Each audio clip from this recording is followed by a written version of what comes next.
So in last, we have successfully completed the 5 steps procedure of the design.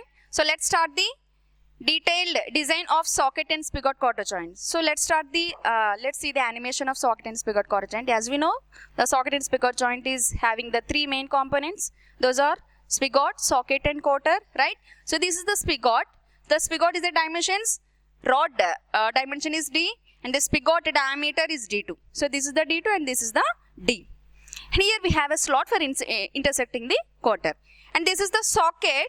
So that socket will be inserted above the spigot. So that actually the spigot is inserted inside the socket. So both the spigot and socket is having a slot for the intersection of cotter.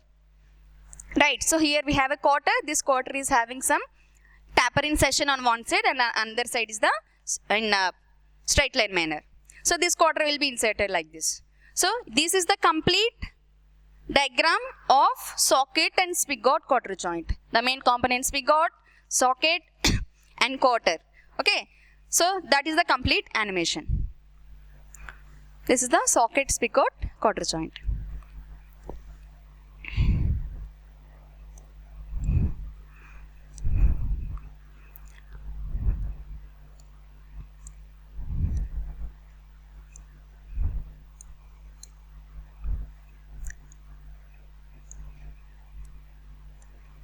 Next, let's move. These are the dimensions of the socket and spigot cotter joint.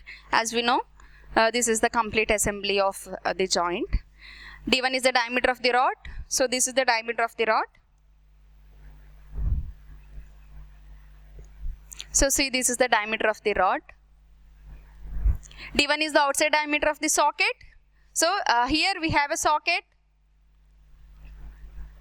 and this is the spigot. Right. So now, this internal diameter of the socket and the external diameter of the spigot are same, that is the D2. D1 is the outside diameter of the spigot, so this is the D1. Okay, so this internal diameter and spigot external diameter is D2. And D3 is the outside diameter of the spigot collar. So see here, so this is the spigot is having a collar here, so that collar diameter is D3. Okay. So this spigot is having a collar here. Okay, so this collar diameter is D3 and T1 is the thickness of the spigot collar. So this is the thickness of the spigot collar. So here this is the thickness and D4 is the diameter of the socket collar. So even this socket also be having some collar. So that collar thickness is D4. Socket diameter is D4 and that thickness is T. And T is the thickness of the cotter. So this is the cotter. So this cotter is having the width W and the thickness T. So that thickness is T and W is the width of the cotter. And A is the distance from the end of the slot to the end of the rod. So this is the A. This is the A. Once the spigot is inserted inside the socket, that outer end of the spigot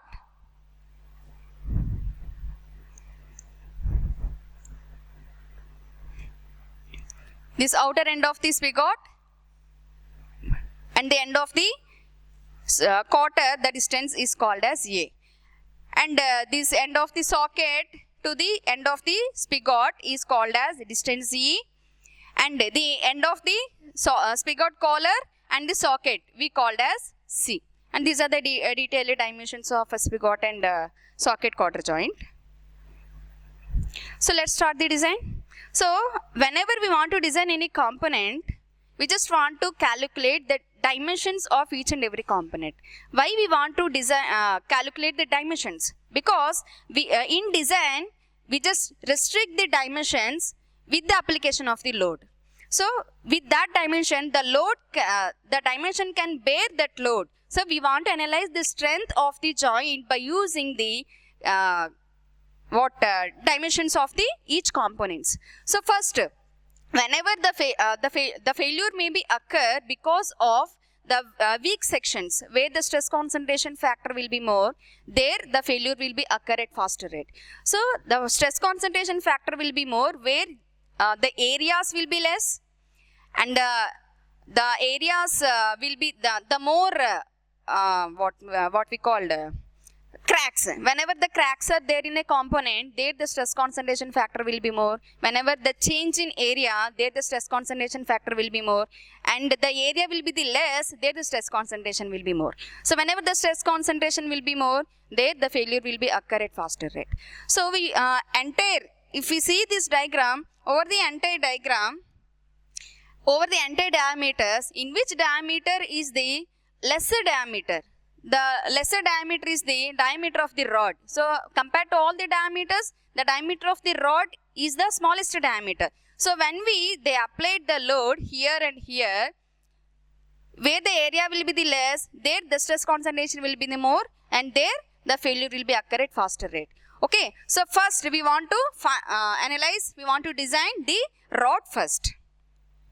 So see the rod. So failure of the rod. So in this rod, the failure will be occur because of the tension. Why? Because of the tension. So for this rod, see this there. This is the spigot. So here the load application is P and P. Okay, the load application is in the form of tensile load. Okay, so because of that load, tensile load, the tensile stresses are going to be generated. So that's why the failure of the rod will be occur because of the tension.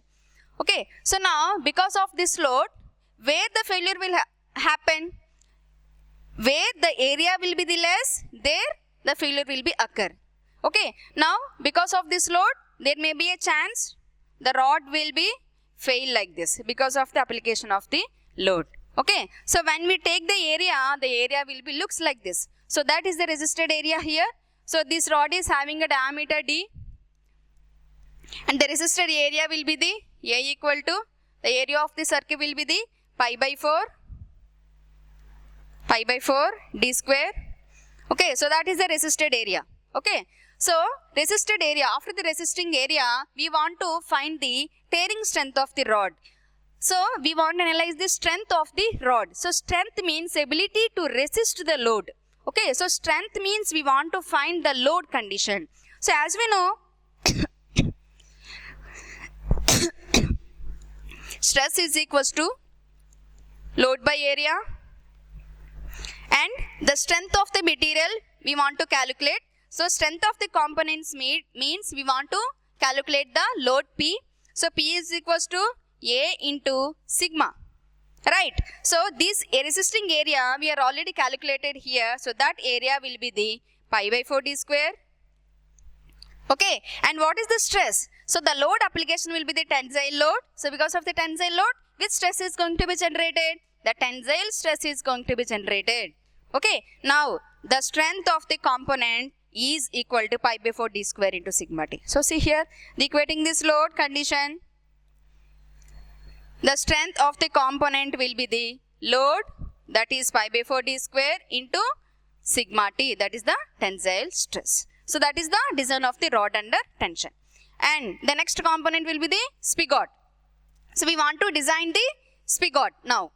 Now the spigot will be failed under the three conditions, and the conditions are tension, compression and shear. So we want to analyze the condition one by one. So first, so this is the spigot, right? So the spigot looks like,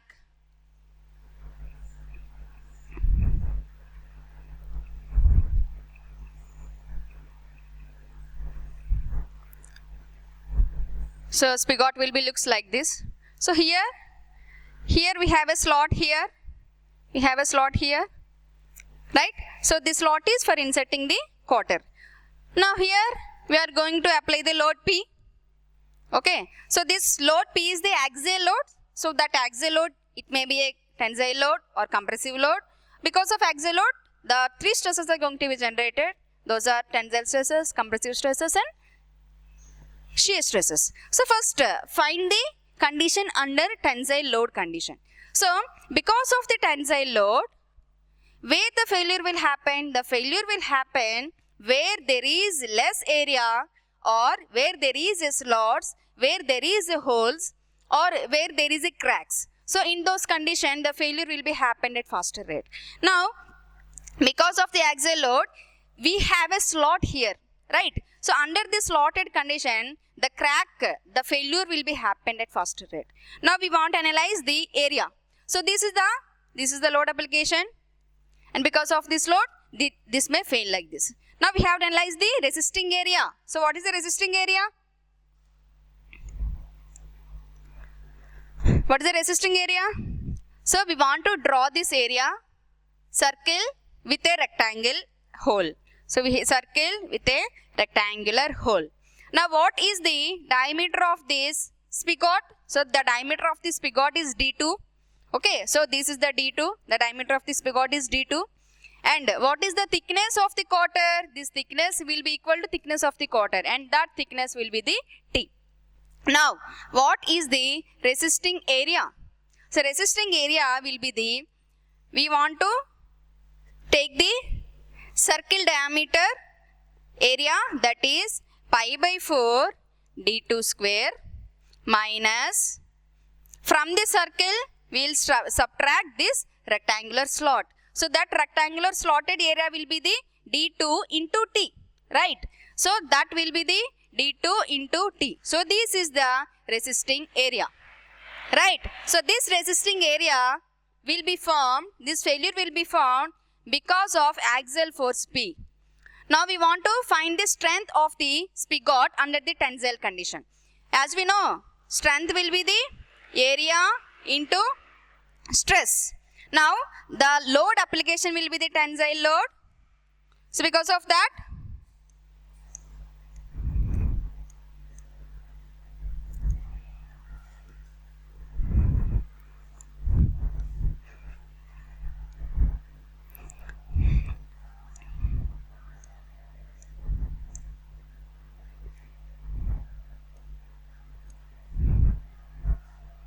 So because of that, the area,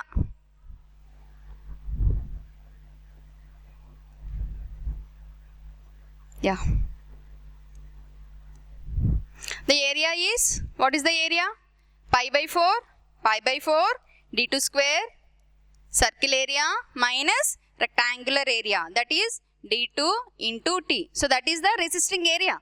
Now what is the strength? Strength will be the area into sigma. So now the load application is the tensile load, and the stress generated will be the tensile stress. Now substitute this area here. The strength of the spigot under the tension will be the pi by 4 d2 square minus d2 into t, that is the area, into sigma t. So that is the strength of the spigot under the action of tension. So this is the strength of the spigot under the tension. Okay. Next, so from this calculation we can calculate the diameter d2 and t. And the next will be the failure of the spigot under crushing.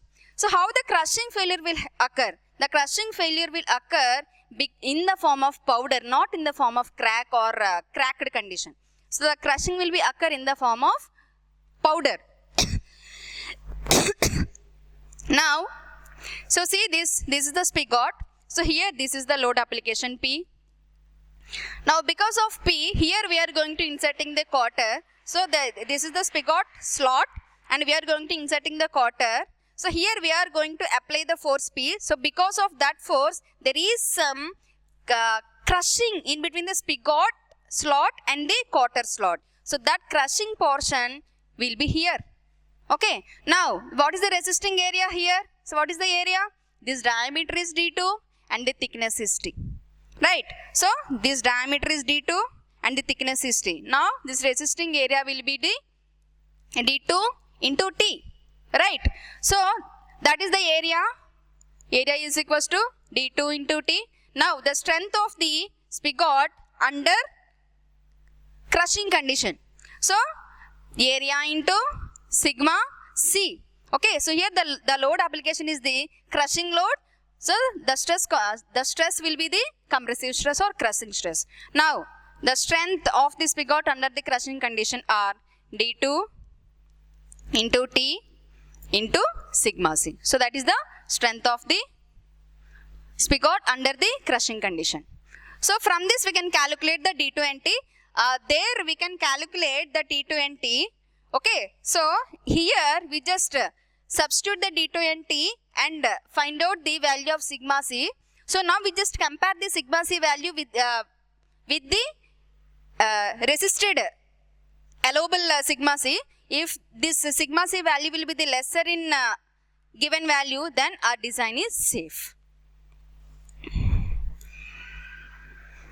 And the design of the spigot under the action of shear. So how the shear failure will occur? As we know, here we are apply the axial force. Because of the force, there may be a chance of shear of the components between the parts. Okay, so where here we have a slot, we are going to inserting the cotter, right? So there may be a chance to shear off this part from this section, right? So now this area, what is this area? So this area will be the resisted area. So that is the failure area, right? So that is the resisted area here. Now this is the area. So now this is the diameter D2. This is the diameter D2 and this thickness is T. Now this is the, so now from here to here this distance is A. Okay, so only this part will be the shear off from the section. See this. Only from here to here this part will be the shear off from the component. Now this dimension is A and this dimension is D2. Now this area will be the, what is this area? Area of rectangle, that is A equal to D2 into A. Okay, then why we have 2 here? Because the shearing can takes place on both sides of the component here and the back side of the components also in both sides from here and here. So both sides the shearing can takes place. So that's why we are entering the 2 here into the resisting area will be the into 2 because the both sides here and back side here and here, the both side the shearing can takes place. So that's why we are going to add the 2 here. Okay, so now the resisted area will be the 2 into A into A D2. This is the resisted area. So what is the strength?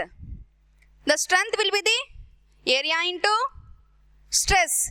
But here the stress is the shear stress because the shearing can takes place because of the shear stress. Now that shear stress will be the tau here. Okay, now P equal to, what is the resisted area?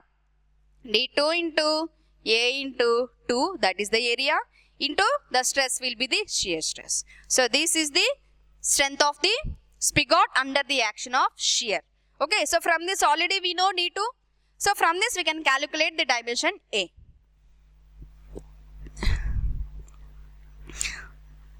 So the one part of the socket and spigot joint, the spigot design is over. So next we are going to design the socket.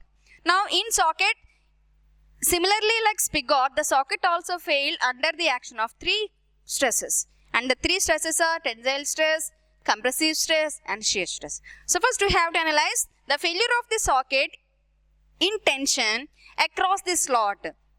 So the socket will be looks like this. The socket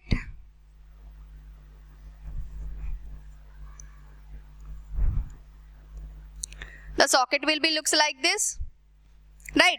So in this we have a slot. Okay, so this slot is for inserting the cotter, right? So here the load application will be like this, the tensile load. So where the failure will happen? As we know, the failure will happen whenever there is a slot, there is a hole, there is some change in area, there the failure will occur at faster rate, right? So here we have a slot. So at this slot, the failure may happen at faster rate, right? So now, what is the resisting area here? So after failure, so this is the resisting area. Okay, so this is the resisting area. So this hatched part is the resisting area, that is the failed area. Now what is that area? How to find that area? See, so this is the pi by 4 d1 square minus d2 square. From this, we want to subtract the slots also. Okay, now that entire part will be the pi by 4 d1 square minus d2 square, d1 square minus d2 square minus we want to subtract this part and this part. So how to occur this part? How to occur this part? So this is the D1 and which is the D2. This is the D2, right? So D1 minus D2 into T. So that is the dimension. D1 minus D2 into T. So this is the resisted area. That is the resisted area. Now, what is the strength under the tensile condition? Under the tension, the strength will be the resisted area into sigma. Here the load application is the tensile load and the stress will be the tensile stress. Now, the strength of the socket under the tension will be the pi by 4 D1 square minus D2 square minus D1 minus D2 into T into sigma C, sigma T. So that is the strength of the socket under tension. And the strength of the cotter under crushing. So where the crushing will occur? Where there is a continuous contact between the slot of the socket and the cotter edge. So here is the continuous contact will be happen. So because of this load, there is a rupture between in the slot of socket and cotter. So what is that area? So that area will be the D1 minus D2. This is D1 and this is D2. D1 minus D2 into T. Okay, so that area will be the, that is D4. The outer diameter of the socket is D4. So D4 minus D2 into T. So that is the resisted area. Now the strength of the socket under crushing, that is PC equal to resisted area into the stress will be the crushing stress. Now the total strength will be equal to area D4 minus D2 into T into sigma C. So this is the strength of the socket under the crushing condition. And similarly, strength of the socket under shearing. So the shearing can take place for socket also. So under shearing, so where the shearing can take place? So this is the socket. So under the action of this load, so those two, this slot and this slot may be shear off from the socket edge, right? So what are those areas? Now we have this width is C. Okay. Now this length is, this total diameter is D4 and this inner diameter is D2. Okay, so this is the resisted area. So this is the resisted area. Now see this. So this area will shown here and this area will shown here. Now what is the resisted area? What is the resisted area? D4 minus D2. D4 minus D2, that is the length, into width is the C. That means area will be the 2 into D4. D4 minus D2 into C. But the sharing can takes place on both sides. So that's why we are going to multiply it with 2. Okay. So 2 into D4 minus D2 into C. Okay. And the strength will be,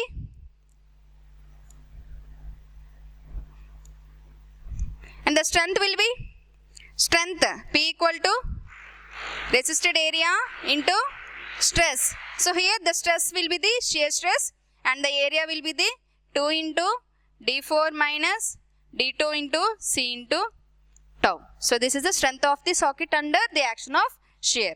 And the final component of the socket and spigot joint will be the cotter.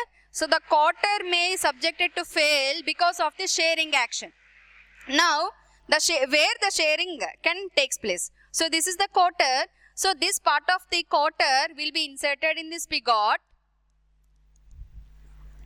and this part of the cotter will be inserted in the socket.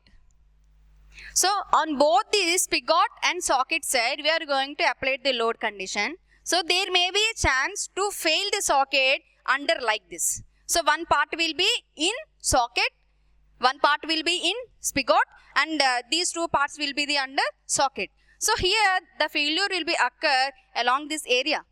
Now we just want to find the area of the failure. So now what is the area? The socket is having a width B and the thickness T. Now this area will be the B into T.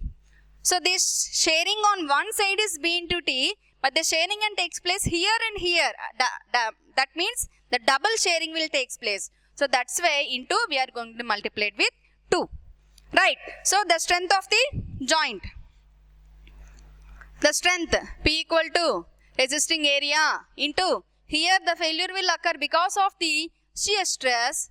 Right. So the area of the failure, the resisting area will be the 2 into B into T. B into T, that is the resisted area, into tau. So P equal to 2B into T into tau. So that is the strength of the cotter under shear. So from this we are going to calculate the width of the cotter. So that is the detailed design procedure of socket and spigot cotter joint. Thank you.